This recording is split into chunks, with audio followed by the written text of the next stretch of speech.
ఏలూరు జిల్లా నూజివీడు నియోజకవర్గం చాట్రాయి మండలం చిత్తవూరులో ఈ నెల 19వ తేదీన రోడ్డు ప్రమాదానికి గురైన నరసింహ అనే వృద్ధుడు చికిత్స పొందుతూ మృతి చెందడంతో దళిత సంఘాలు ఆందోళన చేపట్టాయి. ఈ సందర్భంగా మాజీ ఎంపీటీసీ రాజు మాట్లాడుతూ కూరగాయల కోసం వస్తున్న నరసింహను పాల వ్యాన్ ఢీకొట్టిందని తెలిపారు. ప్రమాదం జరిగిన సమయంలో వైద్యం చేయిస్తామని ఒప్పుకొని ఇప్పుడు తప్పుకుంటున్నారని వాపోయారు. తమని చిన్న చూపు చూస్తూ దుర్భాషలాడుతున్నారని ఆవేదన వ్యక్తం చేశారు. బాధిత కుటుంబానికి న్యాయం జరిగే వరకు పోరాడతామని అన్నారు.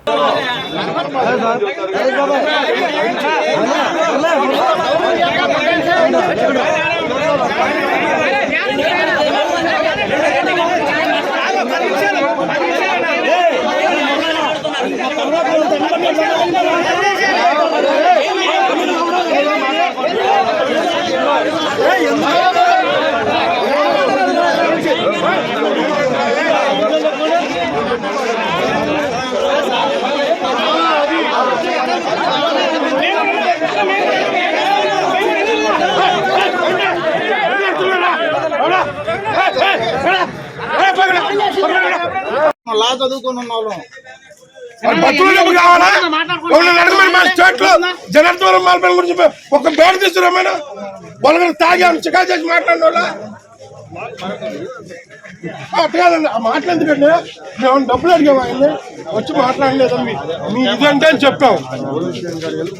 పోలీస్ స్టేషన్ మళ్ళీ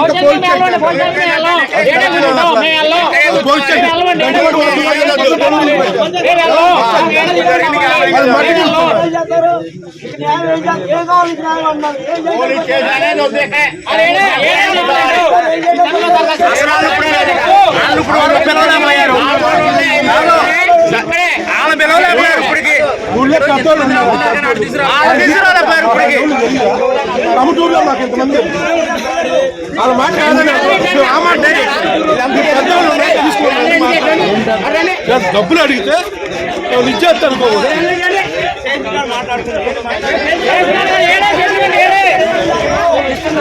ఊరికే వచ్చారు.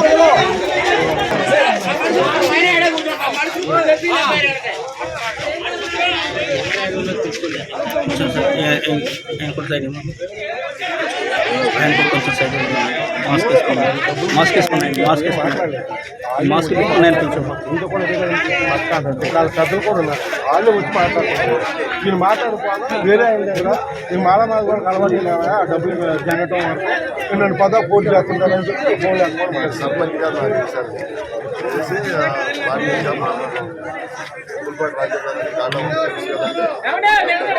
ఆయన కూడా పోయింది. వచ్చారు కూర్చొని మాట్లాడతాం. వాడి వస్తుందని చెప్తే ఆయన ఎత్తుకోకుండా పోయిందండి. ఆయన లేడు అసలు వీళ్ళు మేమేం చేసామంటే మరి ఆయన లేడు కదా అంటారు. మరి దేని వచ్చి మమ్మల్ని 15 లక్షలు అడిగారు. ఆ లక్షలు ఎవరు అడిగారు? 15 లక్షలు ఎందుకంటే కూర్చొని మాట్లాడుతున్నాం. ఏం సమాధానం చెప్పలేకయ్యా మరి వెళ్తాను. నేను రాత్రి చచ్చిపోయింది అంటే మళ్ళీ అక్కడికి వెళ్ళి మళ్ళీ డొక్క కొట్టుకుంటాం. మళ్ళీ ఇంటికి తీసుకొచ్చి మళ్ళీ లంజోడు బతుకున్నాడు చికా చేశారంటారు. మళ్ళీ మామూలు చేసేద్దాను మళ్ళీ ఎప్పుడైనా వస్తే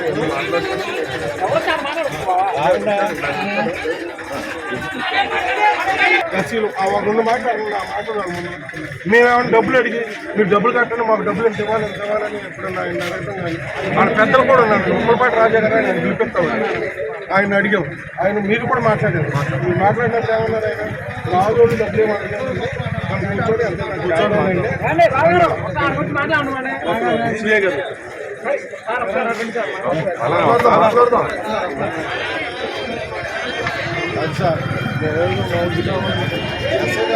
పక్కన మాట్లాడుతుంది.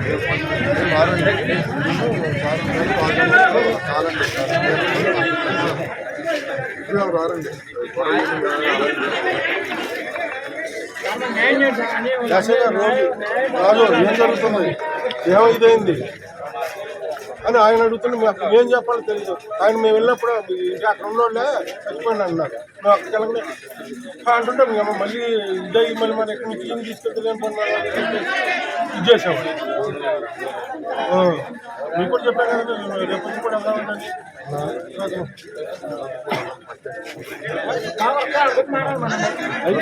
మాట్లాడు అవును ఫోన్ చేస్తారు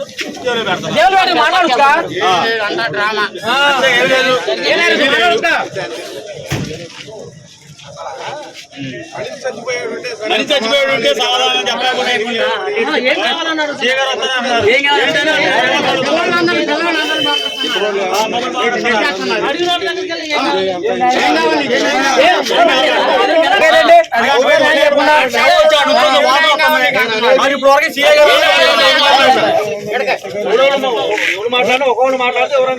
ఇక్కడికి వచ్చా మనం 10 మంది కూర్చున్నాం కదా అక్కడ ఎందుకు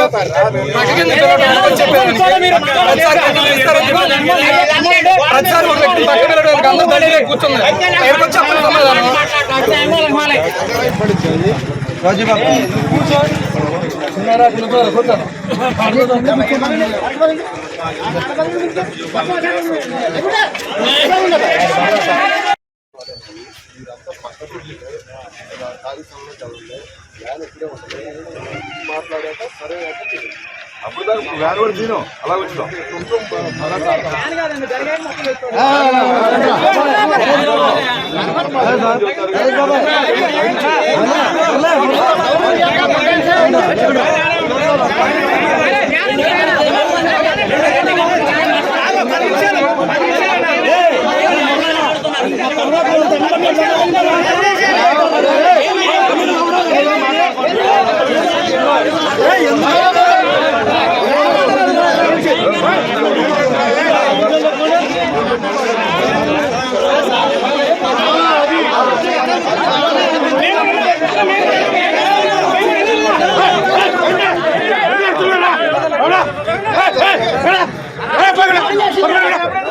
కూరగాయల పసుని కూరగాయల పసుని మరి వస్తుంటే పాలవాయలు చిత్తపూరు చెరువు దగ్గర ఆయన్ని ఢీకొట్టి దెబ్బలు తగిలి ఇదైనా కానీ అలా రోజు పోలీసు వారు వచ్చి మొత్తం అంతా చూసుకొని వెళ్ళారు. తర్వాత ఇక్కడ పెద్దలు ఏమన్నారంటే మేము వచ్చి మాట్లాడతామమ్మా మీరు ఎక్కడ ఎటువంటి ఇది అవ్వద్దు అని చెప్తే దాన్ని బట్టి మేము ఏం మాట్లాడకుండా హాస్పిటల్ తీసుకెళ్ళాం. 4-5 హాస్పిటల్ తిప్పాం. రోజు 1,500 అని చెప్పి అన్నారు. మీకు ఎంతైతే అంత ఖర్చు మేము పెట్టుకుంటాం మీరేం ఇది అవ్వద్దని చెప్పేసి ఆ ఆటో ఓనర్ వచ్చి మాతో చెప్పడం వల్ల మేము అసలు డబ్బుల గురించి కూడా మాట్లాడలేదు. ఆయనే వచ్చి ఇదైన తర్వాత మేము హాస్పిటల్ తీసుకెళ్ళాము. అమెరికన్ హాస్పిటల్ తీసుకెళ్తే అక్కడ ఫిజికల్ ఉంది మేము అవ్వాలి కాదంటే మళ్ళీ నిమ్స్ హాస్పిటల్ తీసుకెళ్ళాము. వాళ్ళు మేము బెడ్లు ఖాళీ లేవంటే గుంటూరు మరి గవర్నమెంట్ హాస్పిటల్ తీసుకెళ్ళాము. అక్కడ ఈరోజు మరి 11 గంటలకి ఆయన చనిపోయాడు. ఇదేంటి పరిస్థితి అదని చెప్పేసి ఇక్కడ పెద్దలకు ఫోన్ చేసి ఇది పరిస్థితి అంటే మేము వస్తున్నాం మాట్లాడుతున్నాం అదని చెప్పేసి ఇదే మేము ఎస్సీలకి ఏంట్రా బుచ్చి మేము కట్టేది ఏంటి మేము చూసేది ఏంటి గుర్తిచ్చాం మీ ఇష్టం వచ్చింది ఏం చేసుకుంటారు చేసుకోండి అని ఆ భాషా విధానం బాగోలేకపోతే మేము ఈరోజు ఇక్కడ చిత్తపూర్ సెంటర్లో మా ఎస్సీలు మొత్తం కలిసి ఇక్కడ కూర్చోవలసి వచ్చింది. మాకు మరి మా నైస్ గారి కుటుంబానికి న్యాయం జరిగే వరకు మేము ఇక్కడ నుంచి ఈ దీక్ష విరమించమని మరొకసారి మీడియా ముఖంగా తెలియజేసుకుంటాం.